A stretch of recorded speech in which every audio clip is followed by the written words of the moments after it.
عزیزم الهی.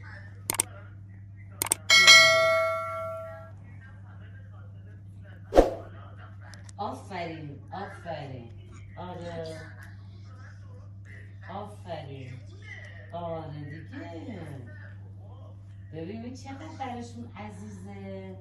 خب به هر حال ببین میاری از بچگی بزرگشون میکنی تفلکا رو، بعد مثلا یه اتفاقی مثلا چیز بیفته براشون چقدر برای سنگینه.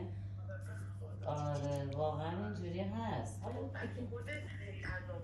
آفرین. آره دقیقا. آره